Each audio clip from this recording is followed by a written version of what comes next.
दुनिया भर में 1.8 बिलियन से ज़्यादा लोगों को अभी भी सुरक्षित पेयजल नहीं मिल पा रहा है। भारत की लगभग 40% आबादी गंभीर जल संकट का सामना कर रही है। ये आंकड़े जल प्रबंधन, सैनिटेशन और स्वास्थ्य में प्रभावी समाधानों की तत्काल आवश्यकता को दर्शाते हैं।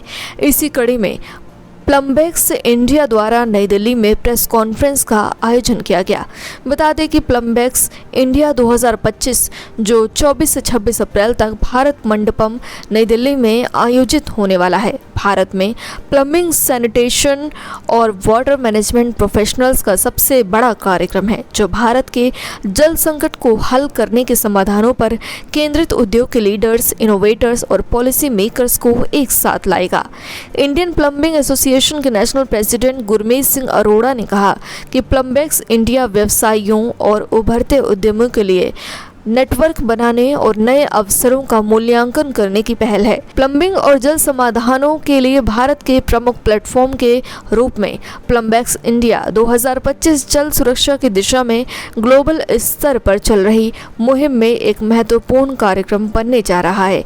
इस कार्यक्रम में 125 से अधिक प्रदर्शक एक साथ आएंगे। साथ ही प्लम्बेक्स इंडिया में 15,000 से अधिक बिल्डिंग इंडस्ट्री के पेशेवर भाग लेंगे। प्लम्बेक्स इंडिया में 1,25,000 स्क्वायर फुट डिस्प्ले एरिया है, जहाँ पर 125 स्टॉल हैं, जहाँ हम पानी बचाने की पूरी टेक्नोलॉजी डिस्प्ले कर रहे हैं। और प्लम्बेक्स 3 साल बाद दिल्ली आया है, तो हम टारगेट कर रहे हैं कि 15,000 वहाँ पर विजिटर आए 3 दिन में। और मनोहर लाल खट्टर जी ने बोला है कि वो इसको इनॉग्रेट करेंगे, जो minister of housing and urban affairs हैं, और आदरणीय टोकन शाहू जी जो मिनिस्टर ऑफ स्टेट हैं, वो हमारे गेस्ट ऑफ ऑनर हैं। और हमारे स्पेशल इनवाइटी जो डेनमार्क के एम्बेसडर हैं, वो भी आएंगे। डेनमार्क पार्टनर कंट्री है, क्योंकि डेनमार्क पानी में बहुत काम कर रहे हैं। सिंगापुर प्लम्बिंग सोसाइटी का भी प्रेसिडेंट आ रहा है, जहाँ पर 80% पानी हम रीयूज करते हैं, यूज करते हैं। तो इसलिए प्लम्बेक्स बहुत इंपॉर्टेंट है कि हम अपने देश को कैसे वाटर पॉजिटिव बनाएं। सर, अवेयरनेस कैसे क्रिएट करेंगे लोगों के माइंड में कि पानी को ज्यादा गंदा ना करें और वेस्ट ना करें? हम इसीलिए प्लम्बेक्स इसीलिए करते हैं कि हम अवेयरनेस क्रिएट करें कि वहाँ पर जैसे हम एडवर्टीजमेंट पेपर में भी दे रहे हैं, बिलबोर्ड्स में भी दे रहे हैं। ये नहीं कि हम खाली कंसल्टेंट्स को बुलाएं या आर्किटेक्ट को बुलाएं, लेकिन हम जो कॉमन मैन है वो कैसे आके हमारे से सीखे कि बॉस पानी नहीं है कल, और जल नहीं है तो हमारे पास कल नहीं है, तो हमको कैसे भी जल बचाना है। 24 से 26 अप्रैल तक जो आपका एग्जीबिशन लग रहा है, उसमें कितने लोग आने की संभावना है? 15,000 आएंगे लोग, 5,000 पर डे।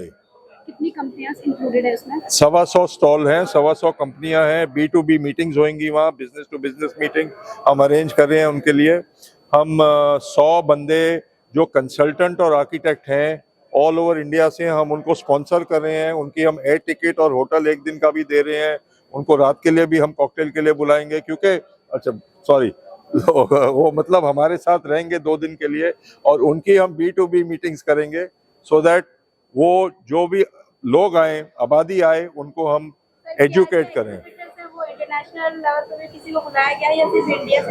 नहीं, ऑल ओवर द वर्ल्ड से हैं। सर, आप प्लम्बेक्स इंडिया के बारे में क्या कुछ बताना चाहेंगे? बेसिकली जैसे मैंने कहा है कि हम लोग पॉलिसी बनती है, उसके बाद लार्ज इम्प्लीमेंटेशन होता है, फिर ग्राउंड लेवल इम्प्लीमेंटेशन होता है।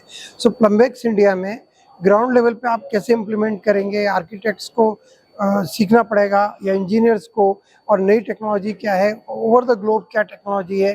कंज्यूमर्स को भी अवेयर होना है कि किस तरह से कम पानी में ज़्यादा काम हो सकता है। तो ये सब होगा। ये इसमें गवर्नमेंट भी पार्टनर है। गवर्नमेंट ने स्वच्छ भारत मिशन 2 चलाया हुआ है, और उसमें अभी उतनी प्रोग्रेस नहीं है, क्योंकि टेक्नोलॉजी और ये सब चीज़ों का होना तो बहुत ज़रूरी है ना।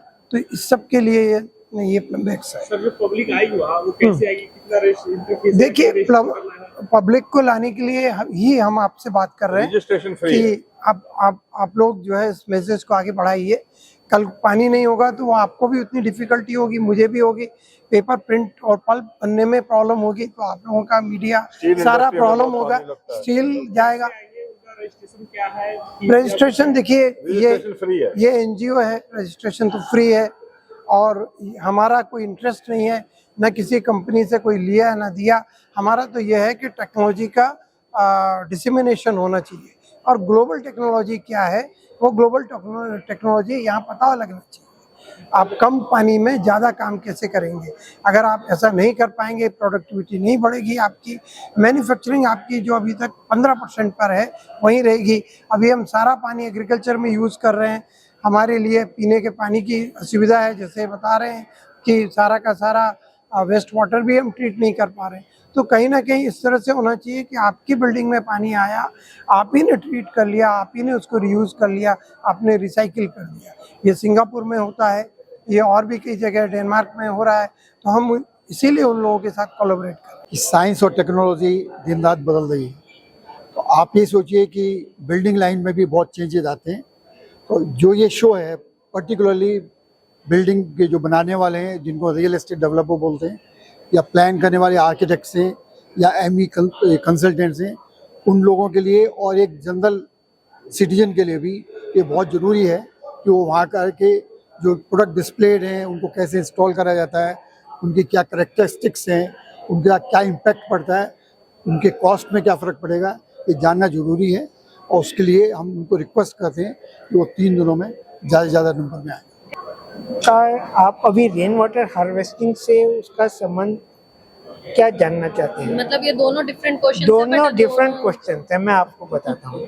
जब आप रेन वाटर हार्वेस्टिंग करते हैं, रेन वाटर हार्वेस्टिंग का 2 तरीका है करने का। आप जो जल का पानी है, जो वर्षा का पानी है, उसको आप ज़मीन के अंदर, हमारा ज़मीन जो है वो एक बहुत बड़ा वाटर टैंक है, उसकी एक अपनी एब्जॉर्प्शन और स्टोरेज कैपेसिटी है जो आपको फ्री मिली है, नेचर ने फ्री दी है। पर वो किसी जगह पे वो कम है, किसी जगह पे ज़्यादा है। जहाँ पे रेतीली ज़मीन है वहाँ पे वो ज़्यादा है, जहाँ पे पथरीली ज़मीन है या जहाँ पे चट्टान है वहाँ पर वो कम है। जब हम रेन को उसी में जाने देते हैं स्टोरेज में, तो जो नीचे हमारे पास पानी है जिसके अंदर सॉल्ट कंटेंट ज़्यादा है, पर रेन का जो पानी है उसका सॉल्ट कंटेंट बहुत कम है, तो हमारी पानी की गुणवत्ता बढ़ती है, जो हमें फिर ज़मीन से पानी मिलता है वो बेटर होता है। तो ये तो रेन वाटर हार्वेस्टिंग का एक तरीका है। दूसरा रेन वाटर हार्वेस्टिंग का ये तरीका है, यहाँ पे हम उस पानी को ज़मीन में वापस नहीं डाल सकते, हम बड़े टैंक्स बना सकते हैं, उसको स्टोर कर सकते हैं। ये तरीका राजस्थान में, पहाड़ों में, ये हमारी हेरिटेज है जिसको हम भूल गए हैं। इसको दोबारा रिवाइव करना है और हमारी ऑर्गेनाइजेशन इस लाइन में बहुत काम करती है। और जब आप इस प्रदर्शनी में आएंगे तो इनको मॉडर्न बिल्डिंग्स में इन सिस्टम्स को कैसे इनकॉर्पोरेट किया जा सकता है या उसके लिए क्या प्रोडक्ट्स अवेलेबल हैं, वो सब आप वहाँ पर देखेंगे। रजिस्ट्रेशन ऑनलाइन होगा या ऑफलाइन होगा? ये रजिस्ट्रेशन ऑनलाइन है, अवेलेबल है। आप वहाँ